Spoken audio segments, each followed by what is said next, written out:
아침에 하나님께 예배드립니다. 찬송가 364장 내 기도하는 그 시간, 364장 내 기도하는 그 시간 함께 찬송합니다. 내 기도하는 그 시간, 그때가 가장 즐겁다. 이 세상 근심 걱정에 얽매인 나를 부르사 내 진정 소원 주 앞에 낱낱이 바로 아뢰어 큰 불행 당해 슬플 때 나 위로받게 하시네. 내 기도하는 그 시간 내게는 가장 귀하다. 저 광야 같은 세상을 끝없이 방황하면서 위태한 길로 나갈 때 주께서 나를 이끌어 그 보좌 앞에 나가 그 은혜 받게 하시네. 내 기도하는 그 시간 그때가 가장 즐겁다. 이때 끝이은 큰 죄로 내 마음 심히 아파도 참 마음으로 뉘우쳐 다 숨김없이 아뢰면 주 나를 위해 복 주사 새 은혜 부어 주시네. 내 기도하는 그 시간 그때가 가장 즐겁다.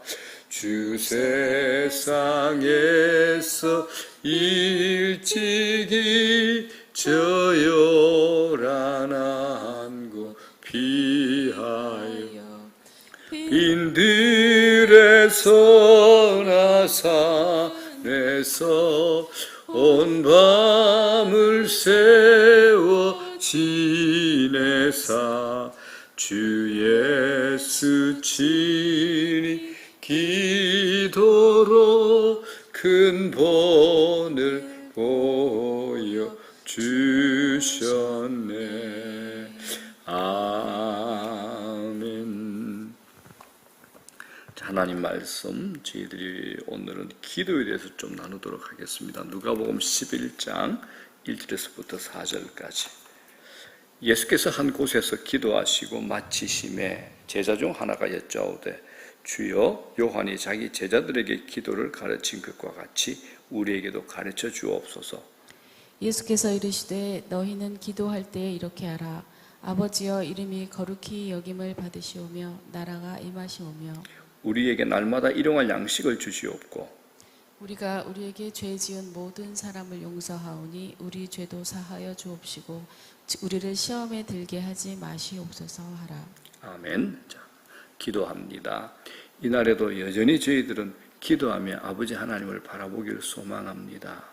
주님께서 우리의 기도를 가르쳐 주시고 우리가 왜 기도해야 하는가 또 알게 하시고 우리 기도의 자세와 생각들 또 시간을 내야 하는 그 모든 것들까지도 우리가 점검하는 복된 은혜의 시간 되게 하여 주시옵소서. 사도 바울이 얼마나 절박했으면 쉬지 말고 기도하라라고 했겠습니까? 하나님, 우리가 오늘 이렇게 이 아침에 성령 안에서 주의 음성을 듣기 원하오니 하나님, 이날에도 저희들에게 말씀하시고 성령의 은혜를 더하여 주시옵소서. 감사합니다. 예수님 이름으로 기도드리옵나이다. 아멘. 다시 찾아야 할 기도라는 제목으로 말씀을 전합니다. 우리가 버스를 탔는데 버스가 갑자기 출발하면 우리 몸이 한꺼번에 뒤로 우르르 쏠립니다. 이제 버스는 앞으로 가고 몸은 뒤로 쏠리죠. 그러다가 이제 버스가 끼익 하고 갑자기 신호등 앞에서 멈추면 우리 몸이 또 한꺼번에 앞으로 우르르 쏠립니다. 버스는 멈췄지만 몸은 앞으로 쏠리게 되는 거죠. 이제 멈춰 있던 것은 계속 멈춰 있으려 하고 움직이던 것은 계속 움직이고 하는 것을 관성의 법칙이라고 합니다. 이게 우리 신앙생활 안에도 존재를 합니다. 내가 언젠가는 믿음으로 살겠다라고 마음먹은 것이 있다면 그것이 그대로 될 확률은 거의 없습니다. 그 사람의 신앙 상태는 10년이 지난 후에도 그대로일 가능성이 아주 높습니다. 왜요? 우리 안에 관성의 법칙이 존재하기 때문입니다. 그래서 신앙과 관련해서는 처음 믿을 때부터 행동하고 훈련하는 것이 가장 좋은 방법이 됩니다. 자, 여러분들은 믿음하면 무엇이 생각이 납니까? 무엇이 믿음입니까? 교회를 다니는 우리들에게 믿음이라는 이 단어는 아주 익숙합니다. 그런데 이 믿음은 생활 속에서 구체적으로 입증되고 있는가가 중요합니다. 믿음은 추상적이지 않습니다. 믿음은 삶으로 보여줄 수 있는 구체적인 겁니다. 성경 안에 제자라는 말이 269번이 나옵니다. 그런데 그리스도인, 기독교인이라는 말은 3번밖에 나오지 않습니다. 신약 성경 그래서 예수 그리스도의 제자들에 의한, 제자들에 관한, 제자들을 위한 책입니다. 그런데 이 제자가 된다는 것은 말로만 나는 제자예요, 제자예요. 이렇게 해서 제자가 되는 건 아니잖아요. 내 삶의 방식이 예수님을 따르고 있는가, 내 삶의 방식이 예수님을 닮아가는 행동을 하고 있는가라는 겁니다. 믿음은 말이 아닙니다. 믿음은 마음가짐도 아닙니다. 믿음은 좋은 생각만 가지고 있는 것도 아닙니다. 그렇기 때문에 내가 말씀을 알고 있는 것하고 믿음으로 행동하는 것은 다릅니다. 자신이 믿는 사실에 대해서 행동할 때 그 믿음이 증명된다. 진짜 믿음이다라고 하는 겁니다.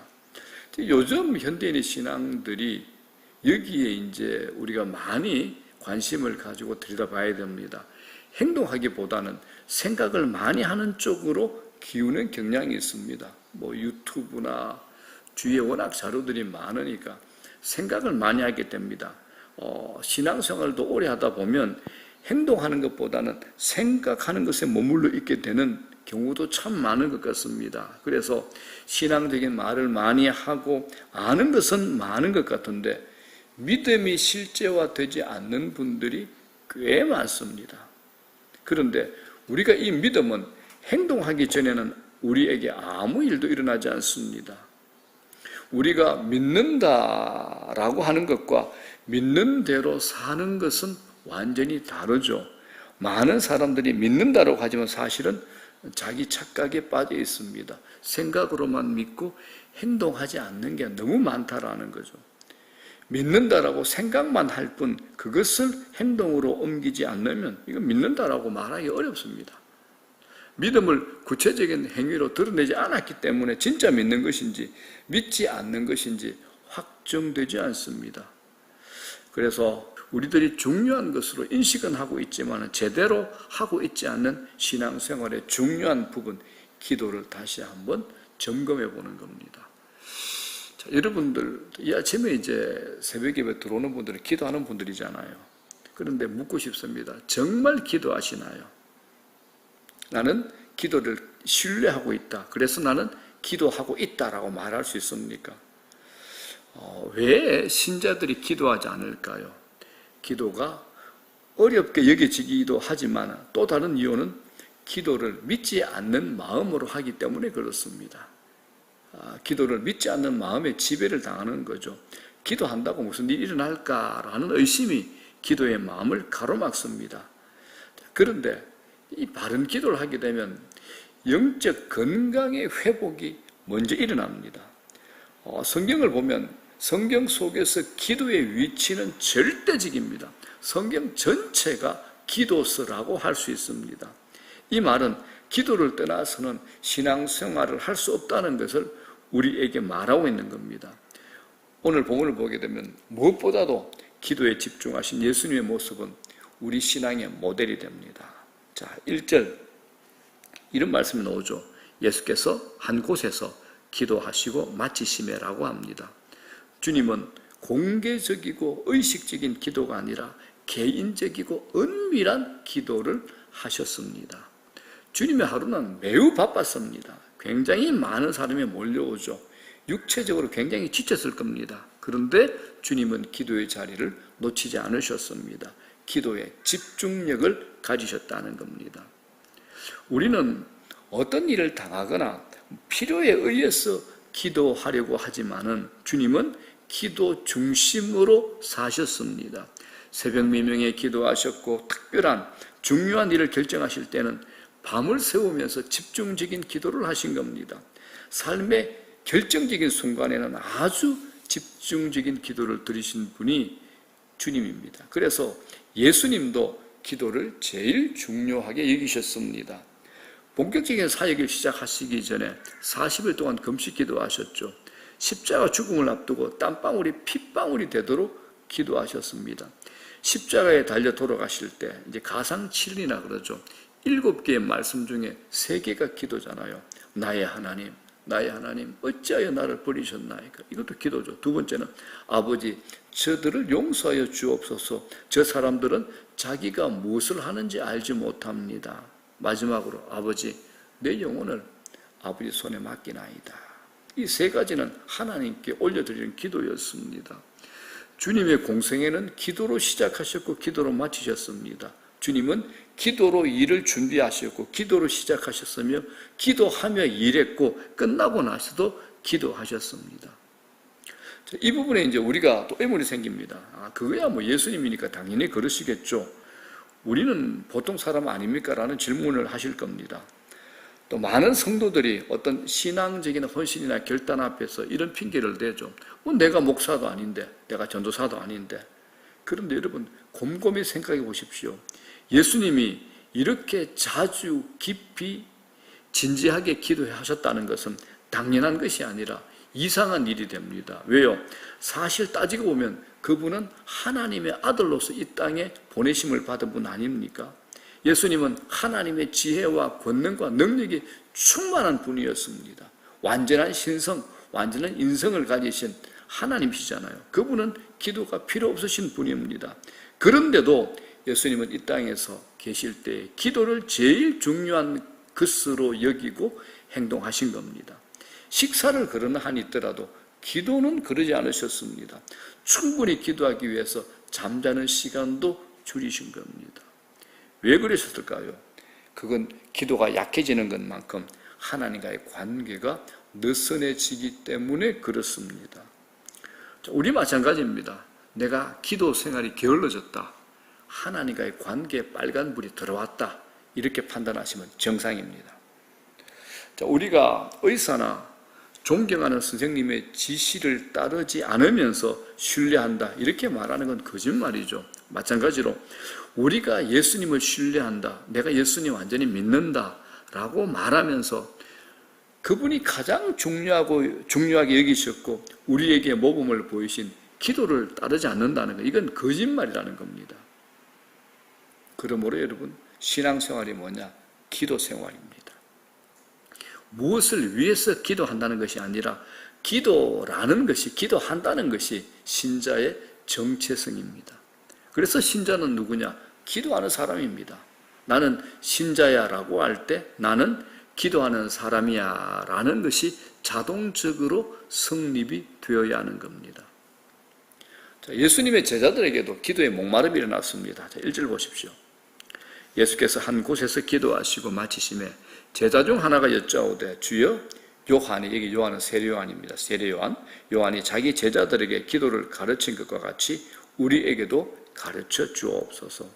세례 요한이 자기 제자들에게 기도를 가르치는 것을 보고 예수님의 제자들도 예수님에게 기도를 가르쳐 달라고 합니다. 자, 여기서 우리는 기도는 학습되어야 함을 배울 수 있습니다. 그래서 기도는 어떤 것이냐? 기도는 땅에 속한 사람이 우리죠, 그죠? 하늘을 경험하는 통로가 기도가 됩니다. 기도는 육에 속한 자가 영의 일에 참여하는 일이기 때문에 그렇습니다. 기가 막히죠. 신비한 거 아닙니까? 실질적으로 사실 육을 가진 우리에게 기도는 익숙하지 않은 분야입니다. 왜냐하면 인간은 자기 혼자 자기 스스로 무엇인가 열심을 내야 하는 것에 익숙한 존재들입니다. 그래서 하는 일이 잘 안 되면 밤을 새우죠. 누군가의 도움받는 것은 왠지 꺼려집니다. 가능하면 다른 사람의 도움을 구하려고 하지 않습니다. 이건 인간 내부의 자존심 때문입니다. 이건 인간은 본성적으로 자기 중심적이기 때문에 그러하다라는 겁니다. 죄가 뭡니까? 하나님 멀리하는 거. 죄성을 가진 인간의 자존심은 내 힘으로 이루었다. 이걸 자랑하고 싶은 겁니다. 그래서 우리가 세상에서 늘 하는 메시지, 듣는 메시지가 있죠. 너는 할 수 있다. 너는 할 수 있다. 너는 할 수 있다. 그러나 살다 보면 자신감으로만 되지 않는 일들이 너무 많습니다. 여기서 이제 기도가 뭐냐? 자신감에 가득한 인간에게 자존심 상하는 일이 되는 겁니다. 그래서 대부분의 신자들이 버틸 때까지 버티다가 터지고 깨지고 무너져 가지고 바닥을 친 후에야 할 수 없이 최후의 수단으로 선택하는 것이 기도인 경우가 참 많습니다. 여러분들 중에도 그런 경험들이 있을 겁니다. 결국 기도가 뭐냐? 나의 자만심, 내 자신감을 내려놓는 순간부터 시작됩니다. 기도를 시작하지 않았다. 여전히 내 자신감, 내 자만심이 내 중심에 자리 잡고 있다라는 겁니다. 자, 눈에 보이는 것에만 익숙했던 삶에서 눈에 보이지 않는 영의 세계로 진입한다. 이게 기도죠. 그렇기 때문에 우리가 신앙을 가지면서부터 제일 먼저 기도를 배워야 됩니다. 기도는 인간 중심에서 하나님 중심으로 돌아가는 중대한 작업입니다. 나를 바라보던 그 시선에서 하나님께 시선을 맞추는 하나님의 관점을 얻게 되는 이게 영의 세계로 진입하는 중요한 작업이죠. 어마어마하고 신비스러운 겁니다. 그런데 이 기도를 하루아침에 익힐 수 있는 건 아닙니다. 이론만으로도 체득할 수 없는 것입니다.